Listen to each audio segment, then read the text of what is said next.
Relevant cultural art forms often hold the rich treasures of a cultural group. Local wisdom, instruction, cultural practices, and more are held in songs, dances, verbal arts, visual arts, and dramas within communities throughout the world. Just as language communicates, meaningful art forms are communication tools.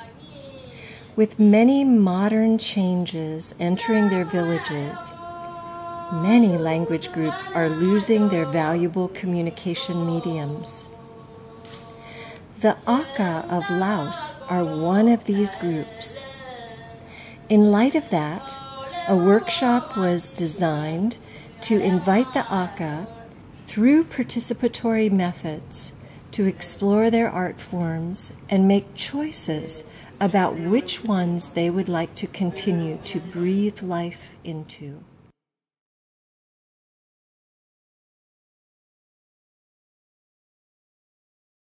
In June 2012, we participated in a time of EthnoArts training for the staff of CRWRC in Muang Mai, Laos. Representatives from the Government Ministry of Education and Ministry of Culture and Tourism were also part of the group. Village representatives from the Akha villages also came to participate in this training. During the 3 days of training, 12 participants learned about the basic principles of EthnoArts work, and they explored their own art forms and cultural traditions. The training period served as orientation to the upcoming Akha Arts Workshop. Some highlights from the training time in Muang Mai included sharing art forms with one another from a variety of cultural backgrounds, songs, instruments, dances, clothing styles, proverbs, poetry, and games were just some of the things we explored together during that time. We also looked at EthnoArts case studies. We learned skills of how to observe and document what we see in an ethnic situation, learning to withhold assumptions and judgment. We also learned how to develop and ask research questions. And together we discussed and divided the roles and responsibilities of the upcoming Akha Arts Workshop.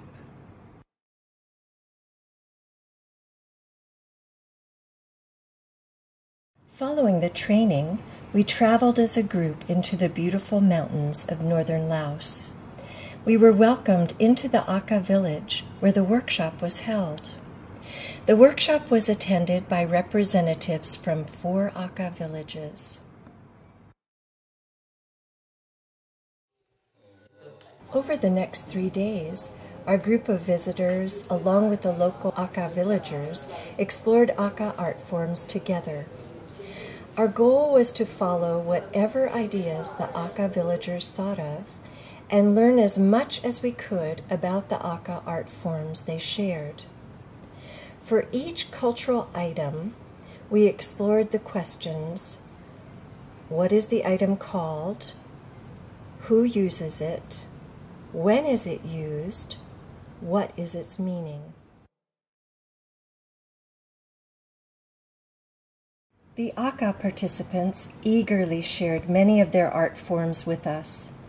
Songs, instruments, clothing items, dances, and games. If we had stayed together longer, they probably would have shared many more examples.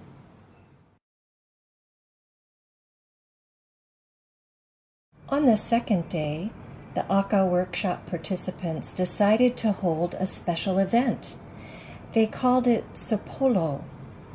During this event, they sang songs, danced, and played games as the community gathered to watch. We later learned that they had not held a sapolo in over 20 years. The Akha expressed a desire to revive this tradition and to continue gathering as a community for sapolo events.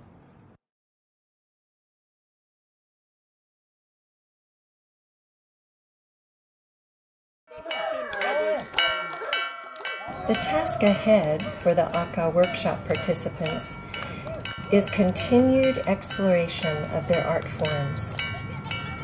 They also must decide how they will pass on their traditions to the next generation, something that has stopped happening over the years past. Our visiting group of 12 returned to Mung Mai for a time of debriefing and processing. We spent one day reviewing what we had learned during the first 3 days of training. And then we looked together at what we had experienced during the 3 Akha workshop days. The overall experience was summed up in a lovely way by one of the Akha workshop participants. He said, "If I had known how exciting this time together was going to be, I would have made everyone in my village come to join us." It was an exciting time of learning together about the Akha culture and their local wisdom. A fire was lit, a rekindled excitement, and life flowed through the rich, meaningful Akha cultural traditions. May the fire continue to burn bright for many generations to come.